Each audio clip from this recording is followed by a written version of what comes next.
मैं सभी साथियों को एक बार नमन करता हूँ, अभिनंदन करता हूँ।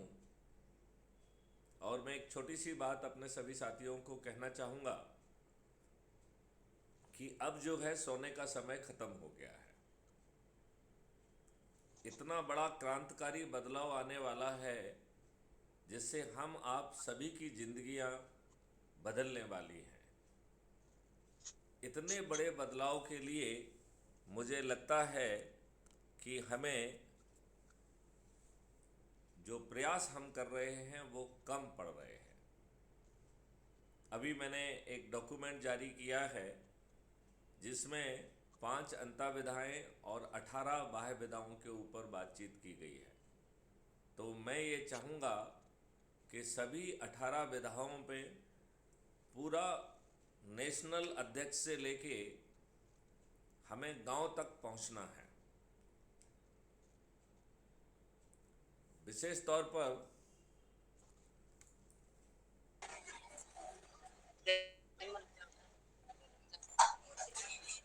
नमस्ते सर। जी नमस्कार सुमन जी।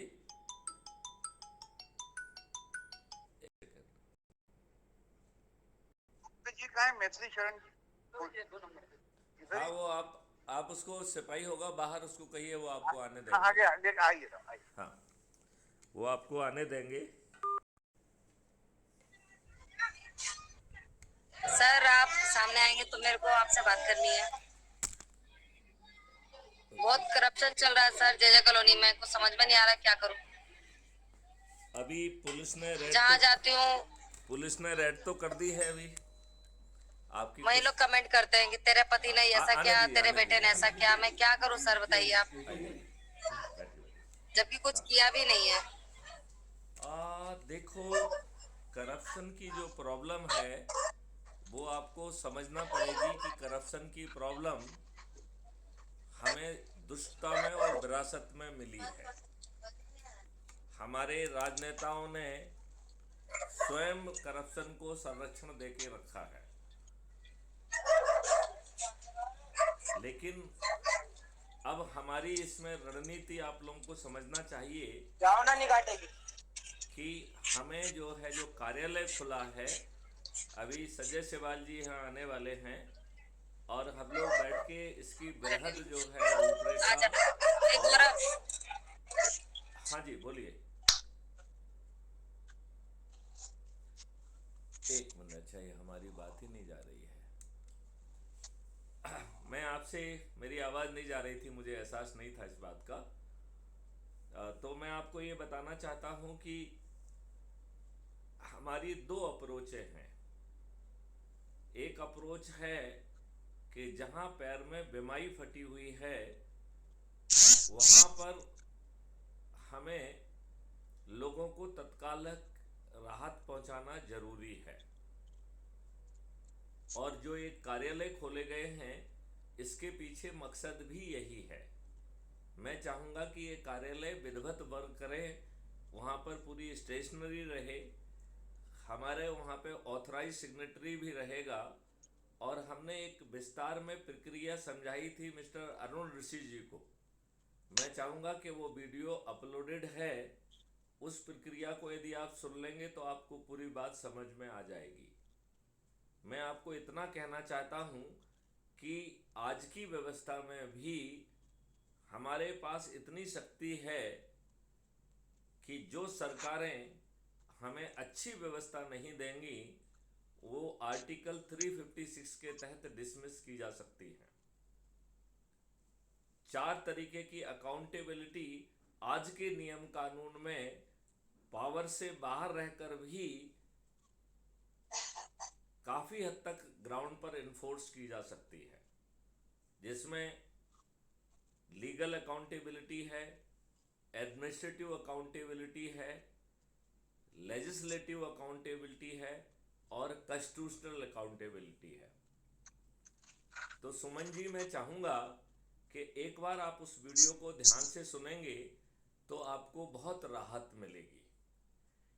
एक दूसरी चीज़ आपको समझना पड़ेगी कि यदि आपको कुत्ते ने काट खाया है और वो कुत्ता पागल है और यदि आप चाहते हैं कि आपको रेबीज ना हो तो आपको 14 इंजेक्शन लगवाना ही होंगे, क्योंकि यदि आप और कोई शॉर्टकट चाहेंगी तो आपको रेबीज हो जाएगी। सुमन जी, इस बात को आप समझ रही हैं क्या?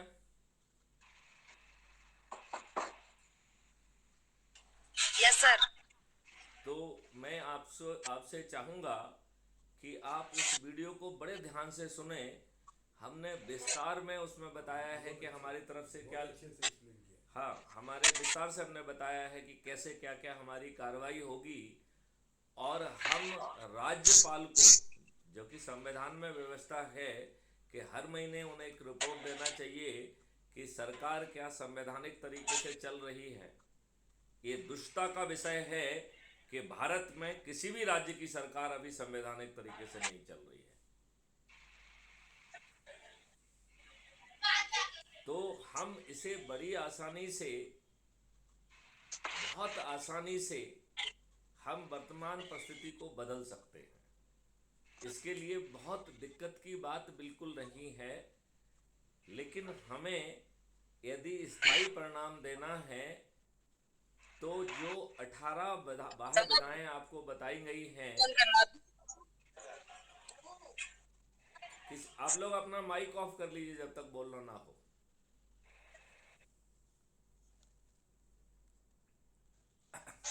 मिस्टर राधेश्याम जी, आप भी अपना माइक ऑफ कर लीजिए। जब आप बोलना चाहें उस समय माइक ऑन कर सकते हैं, तो उससे इको नहीं आएगी। हमारे साथ जो है अरुण ऋषि जी बैठे हुए हैं, मैं उनको आमंत्रित करता हूं कि वो भी कैमरे के उसमें पहुंचे। नमस्कार। तो आप ये अनुमान लगा सकते हैं कि इस समय मैं महाकाल की नगरी उज्जैन से बोल रहा हूं। और मैं चाहूँगा कि अब हमारे लोग जो है सोना बंद करें। मुझे लगता है, प्लीज, मुझे लगता है कि अब समय आ गया है कि हमें गति से काम करना है, और इसमें हमारे जेब से 5 पैसे खर्च नहीं हो रहे हैं। हम जहाँ पे जाके संगोष्ठी करेंगे वो हमारे अपने लोग होंगे, वो हमें कम से कम 1 कप चाय तो ज़रूर पिलाएंगे। लेकिन मैं देख रहा हूँ कि ये जड़ता ख़त्म नहीं हो पा रही है, और हमें बहुत जल्दी 18 विधाओं में, जिसमें व्यापारी से लेके, किसान से लेके, फार्मर से लेके, मजदूर से लेके, टैक्सी ड्राइवर से लेके, ऑटो ड्राइवर से लेके, ट्रक वाले, ठेले वाले, फल लगाने वाले, सभी लोगों को उसमें हमको जोड़ना है। ये बहुत ज़रूरी है। तो सुमन जी, मैं चाहूँगा कि आप जो हमारी नारी शक्ति विंग बनाई है, जिसको ये महिला विंग कहना चाहते हैं, हम उसे महिला विंग बिल्कुल नहीं कहना चाहते हैं। हमारी नारियाँ शक्ति की प्रतीक हैं, वो साक्षात दुर्गा हैं। लिहाजा मैं इसे महिला विंग बिल्कुल नहीं कहूँगा, मैं इसे नारी शक्ति विंग कहूँगा।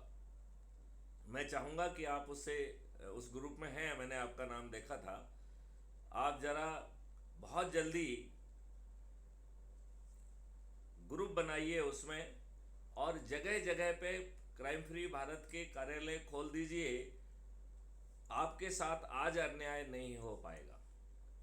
क्राइम फ्री भारत का दबाव देखिए, पूरे दिल्ली में जो है ना 80 टीमें लगाकर जो है कार्रवाई चल रही है। अब मुझे नहीं मालूम है कि कितनी दिखावी है, कितनी सही है, लेकिन कम से कम कार्रवाई करने के लिए तो विवश हुए हैं। आगे चल के ये कार्रवाई और तेजी से बढ़ेगी, लेकिन हमें अपने गिरेबान में झांकना होगा कि क्या हम से जो अपेक्षित है हम वो कर रहे हैं। मुझे लग रहा है कि हम वो नहीं कर रहे हैं जो हमसे अपेक्षित है। हम संगोष्ठियाँ नहीं कर रहे हैं, हम जो है विंग नहीं कर रहे हैं, विंग नहीं बना रहे हैं अपनी अपनी। और वो विंग हमको नेशनल लेवल से state level, district level, sub division level, block level, थाना लेवल और ग्राम लेवल, इस लेवल तक उसको ले जाना है। तो हमें बहुत सख्ती से काम करना होगा।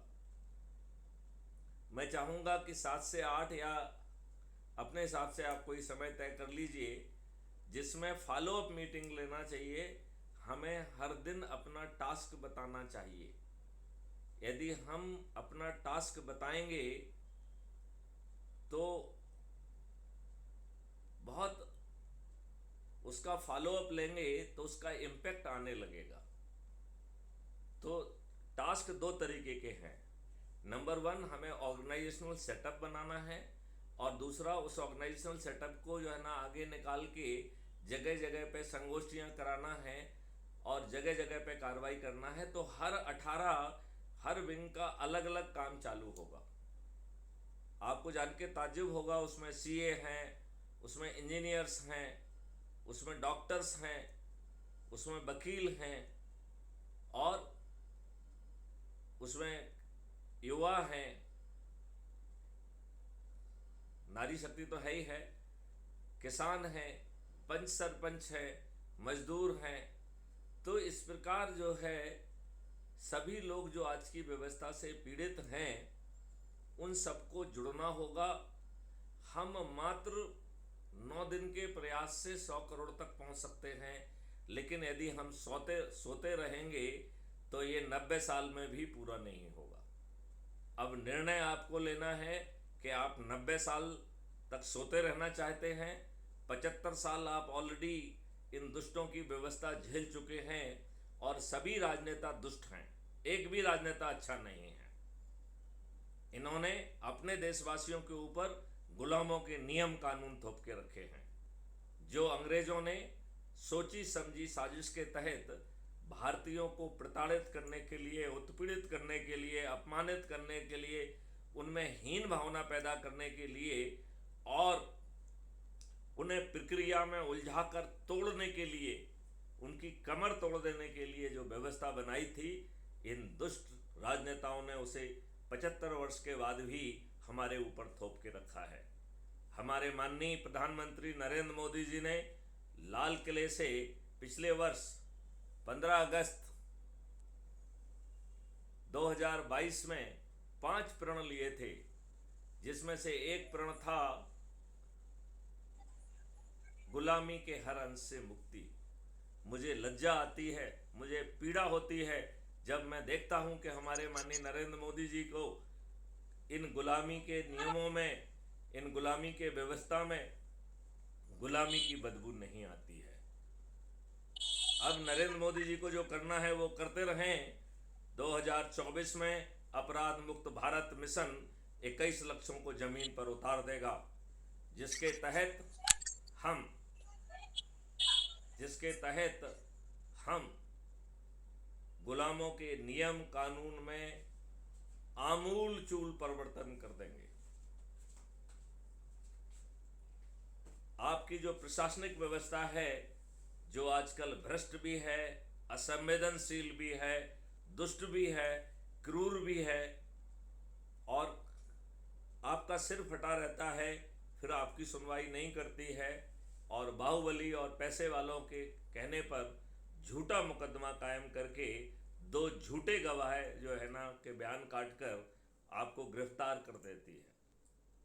आप अपनी जमानत कराने के लिए बेबस हो जाते हैं, आप अपनी जमानत कराने के लिए बेबस हो पाते हैं, और जिनके पास पैसा नहीं है वो अपनी जमानत नहीं करा पाता है। सीआरपीसी का नियम है कि सामान्य प्रकरणों में 60 दिन के अंदर चालान पेश हो जाना चाहिए, और हीनस ऑफेंस में 90 दिन में चालान पेश हो जाना चाहिए। यदि इस समय अवधि में पुलिस चालान पेश नहीं करती है तो उसे जमानत का हक है। लेकिन इस अंधागिर्दी में, जहां न्याय ने अपने आंखों पर पट्टी बांध के रखी हुई है, वहां तो जब तक आप गुहार नहीं लगाएंगे, नियम कानून में व्यवस्था होने के बाद भी आपको बेल नहीं मिलेगी।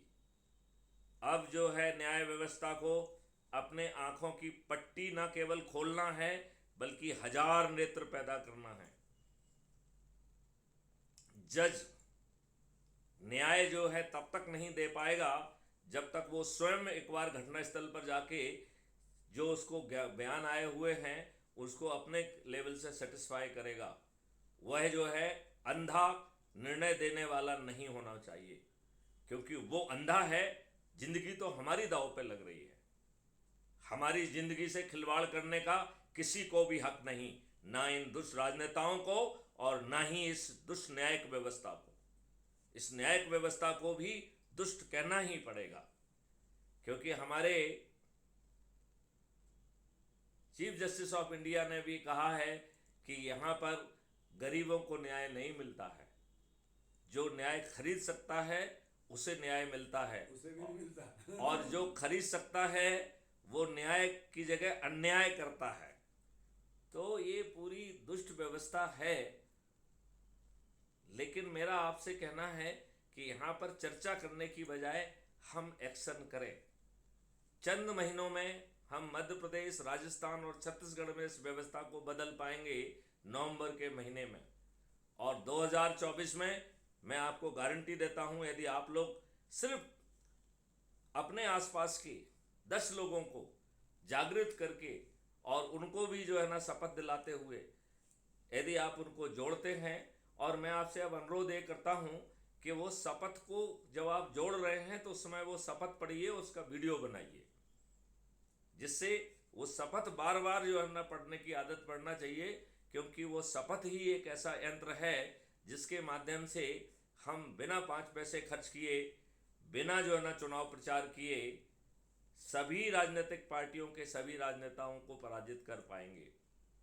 मैं आपसे एक चीज़ और कहना चाहता हूँ, आज की राक्षसी व्यवस्था की जान एक तोते में है, और उस तोते का नाम है राजनेता। जब तक हम इन राजनेताओं को, दुष्ट मोटी खाल के बेशरम राजनेताओं को जब तक हम पराजित नहीं करेंगे, इस देश में कुछ भी अच्छा नहीं हो सकता है। इनकी खाल इतनी मोटी है कि 2004 में के बाद से जो ब्यूरोक्रेट्स हैं, जो सिविल सर्वेंट्स हैं, जो सरकारी सेवा में लोग हैं, उनको पेंशन का हक इन्होंने छुड़ा लिया है। और ये इतने दुष्ट हैं, इतने मोटी खाल के हैं, इतने लज्जा विहीन हैं कि स्वयं 7-7, 8-8 पेंशन ले रहे हैं। इन्हें किसी चीज़ में लज्जा ही नहीं आती है। अब इन निर्लज्ज लोगों के पाप का घड़ा भर चुका है। इनकी पराजय तय है, लेकिन इनकी पराजय तभी होगी जब आप जागेंगे। इनकी पराजय तभी होगी जब आप संगोष्ठियां लेंगे। इनकी पराजय तभी होगी जब आप छत पर चढ़कर थाली बजाकर दीपक जलाकर कहेंगे कि ये हमारा चंद्रगुप्त है, इसे मैं विजयी बनाऊंगा, और अकेला पोलिंग बूथ पर जाके बटन नहीं दबाऊंगा, बल्कि पेपर ट्रेल में क्या निकल रहा है इसको भी ध्यान से देखूंगा। और उसकी रिपोर्ट जो है, यदि पेपर ट्रेल आपके चंद्रगुप्त की ना होकर किसी अन्य की है, तो एक शपथ पत्र लिखते हुए पोलिंग बूथ के ही प्रिसाइडिंग ऑफिसर को देना है, और देने के पहले उसकी फोटो लेके क्राइम फ्री भारत मिशन के ऐप पर अपलोड करना है। मैं देखता हूं कि कौन जो है ना ईवीएम मशीन में गड़बड़ी करने की औकात रखता है। मैं आपसे कह रहा हूं, केवल आप अपना काम करिए। मुझे लज्जा आती है जब हमारी संस्था से जुड़े हुए लोग कहने के बाद जो है ना पैनल पे नहीं आते हैं। अरे इस तरीके से घटियापन से इस देश का भला नहीं होने वाला है। यदि ऐसा हो रहा है तो ये मान के चलिए कि अभी आपके पाप का घड़ा नहीं भरा है। ये व्यवस्था अभी आपको और जूते लाते मारेगी, क्योंकि आप इसी को डिजर्व करते हैं। कुछ तो लज्जा करो, कुछ तो शर्म करो। 5 पैसे नहीं लग रहे हैं, फिर क्यों नहीं कर रहे हैं आप? मैं अपने सभी साथियों की भर्त्सना करता हूं जो प्रतिदिन संगोष्ठियां नहीं ले रहे हैं। मैं अपने सभी साथियों की भर्त्सना करता हूं जो लोगों को नहीं जगा रहे हैं। मैं अपने सभी साथियों की भर्त्सना करता हूं जो कि 18 विधाओं में से किसी विधा में अपने आप को चिन्हित करके जुड़ के पूरी व्यवस्था को नहीं बना रहे हैं। यदि आप लोगों की इस अकर्मण्यता के कारण इतना अच्छा मॉडल जो आपको 21 लक्ष्यों के सहित महापरिवर्तित भारत दे रहा है, ये मॉडल खराब हो जाएगा, ये मॉडल बेकार हो जाएगा। उसके लिए हमारे दुष्ट तुम साथी लोग जिम्मेवार हो। मैं आप लोगों को भी दुष्ट कह रहा हूं। क्या लज्जा की बात है कि जिसमें 10,000 लोग हैं और सिर्फ 28 लोग ही यहां पे जो ना मुझे दिखाई दे रहे हैं। आप लोगों को अपने आप पे लज्जा नहीं आती है? मैं अपने साथियों से निवेदन करता हूं कि यदि वो निर्लज्ज हैं तो मैं इस मिशन को बंद कर दूंगा। जय हिंद, जय भारत, वंदे मातरम।